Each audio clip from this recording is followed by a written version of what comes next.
"Hurry, man," the officer yelled. "Jump on, damn you!" Cassidy stumbled to his feet. The rope ladder neared. The man's arm stretched out like the snatch hook of a mail train. "Grab tight or die," the officer hollered. "He's waking up." "Who's waking up?" Cassidy shouted in his mind, or to the wind. Who could tell the difference? The world erupted as he ran. Fire, rifles, cannon, shreds of dead soldiers and shards of mangled planes. The silhouette of a dark castle rose in the distance.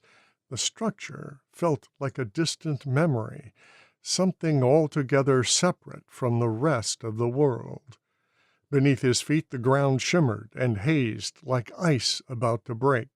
He raced hard to catch the airship, staggered as he neared the rope ladder, regained his balance, and sprinted hard. The ladder swung past, and Cassidy leapt.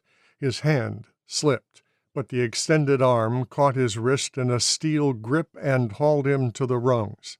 He wrapped his one foot around the backside of the ladder, holding tight with the boot heel as his other foot caught the front side. Instinct told him how to balance.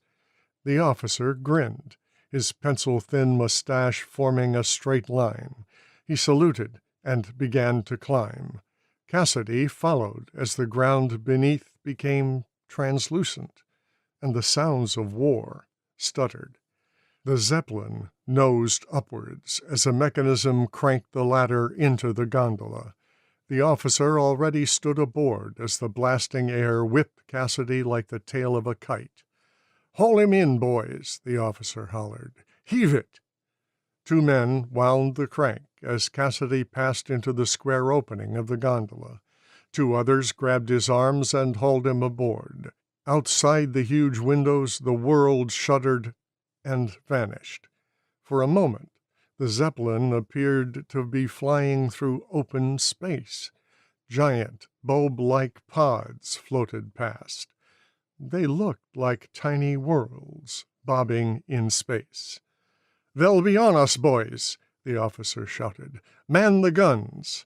He snapped another salute, turned, and ran through the door. The men who'd pulled Cassidy in clapped him on the back. "I'm Jace," said a young-looking pilot in a breathless tone. "This is Carl," he said, pointing to an older man. "That's Ned and Franz on the crank."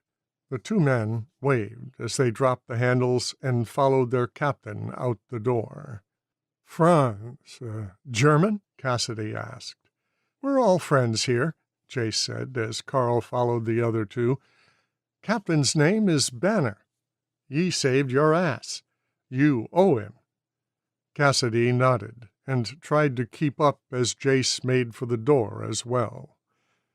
"Yes," Cassidy said, trying to keep up. "But save me from what?" "Your dreamer was waking up," Jace said as they made their way between cabins and past the galley. "Once your dream is gone, the Armada finds us fast." Dreamer. His dream. Cassidy struggled to remember where he'd just come from. "What's the Armada?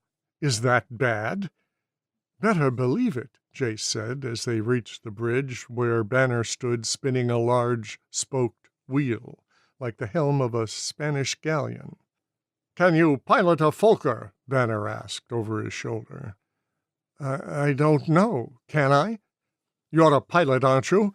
Doubt they're much different from the Sopwith you were flying," Banner said, spinning the wheel sharply to the left as the outside scene shifted to pink and yellow clouds. Cassidy shrugged. I don't know. Fokkers are Fritzy planes." "It will keep you in the sky," Franz said with a mock salute and exaggerated German accent. Jace tugged Cassidy's arm. "Come on." Cassidy stalled. "Look, I'm grateful. I guess I'm grateful. But what am I supposed to do?" Banner turned from the wheel. "You'll earn your keep like every other man. Now, get out there and shoot planes down."